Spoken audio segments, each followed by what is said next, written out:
આજથી સુરતના રસ્તાઓ પર દોડશે ગુજરાતની પહેલી પિકઅપ મહિલા ડ્રાઈવર અને પહેલા જ મુસાફરો. 20 મહિના બાદ મળેલી બસ ડ્રાઈવર કોણ છે? આજે ગુરુવારે પ્રથમ મહિલા પાયલટની ઓએનજીસી કોલોની બીઆરટીએસ સ્ટેશન ખાતે ફ્લેગ ઓફ સેરેમની યોજાઈ. મહિલા પાયલટ પાસે હેવી વાહન ચલાવવાનો 4 વર્ષથી વધુનો અનુભવ છે. રાજ્યની પ્રથમ મહિલા પાયલટ હોવાનો પાલિકાનો દાવો છે. સુરત મહાનગરપાલિકા દ્વારા શહેરમાં મહિલા ઉત્થાન અને સ્વરોજગાર માટે આગળ વધે તે ઉદ્દેશ્યથી પિંક ઓટોનો પ્રારંભ કરવામાં આવ્યો હતો. 1 વર્ષ પહેલા શરૂ કરવામાં આવેલા આ ઓટો પ્રોજેક્ટમાં 47 મહિલાને રોજગારી મળી હતી. પહેલી મહિલા પાયલટ મળ્યા બાદ હવે વધુ મહિલા પાયલટ મળશે તો પિંક બસોની સંખ્યા પણ વધારાશે.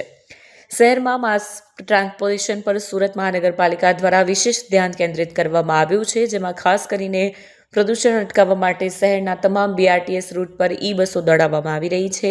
આ સ્થિતિ વચ્ચે હવે શહેરની મહિલાઓ યુવતીઓ માટે પણ મહાનગરપાલિકા દ્વારા નવતર પ્રયોગ હાથ ધરવામાં આવ્યો છે.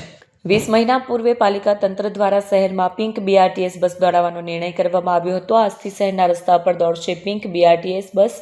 20 મહિનાની શોધખોળ બાદ હવે મહિલા ચાલક મળતા આજથી ગુજરાતની પહેલી પિંક બીઆરટીએસ બસ સુરત શહેરના રસ્તા ઉપર દોડતી નજરે પડશે, જેમાં મહિલા ચાલકની સાથે સાથે મહિલા કંડક્ટરનો સમાવેશ કરવામાં આવ્યો છે અને આ બસમાં માત્ર મહિલાઓ જ મુસાફરી કરી શકશે. પહેલો રૂટ ઓએનજીસીથી સરથાણા સુધીનો રહેશે, જેનું આજે લોન્ચિંગ કરવામાં આવ્યું.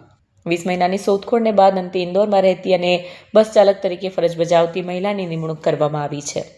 નમસ્કાર, સોમનાથ મરાઠે, ટ્રાન્સપોર્ટ કમિટી અધ્યક્ષ, સુરત મહાનગર. આજે તો ખરેખર ખૂબ ખુશીની વાત છે. ગુજરાતની અંદર સુરત પ્રથમ એક મહિલા બસ ચાલકને જ્યારે નિયુક્ત કર્યા છે.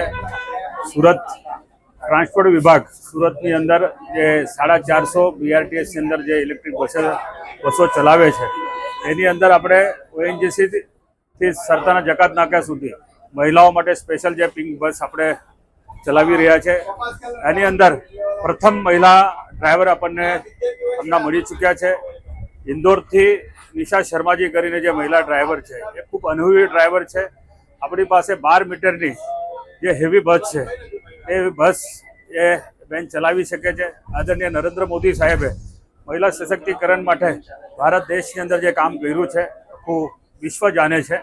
આજે સુરત અવ્વલ નંબરે મહિલા ચાલકને જ્યારે આજે ચાવી સોંપી છે, તો ખૂબ જ સુરતના નગરજનો પણ એની ગૌરવની લાગણી અનુભવ છે. આવનારા દિવસોમાં અલગ અલગ જે રૂટો છે આપણા બીઆરટીએસના, દરેક રૂટ પર આપણે મહિલાઓ માટે સ્પેશિયલ બસ દોડાવવાના છે. ત્યારે હજુ પણ આ મહિલાને જોઈને જે મહિલા પાસે હેવી લાયસન્સ હશે, બેચ બિલ્લા હશે, એ જેમની ઈચ્છા હશે ડ્રાઇવિંગ કરવાની, એ આગળ આવી શકે છે અને પોતાને નોકરી જોઈન કરી શકે.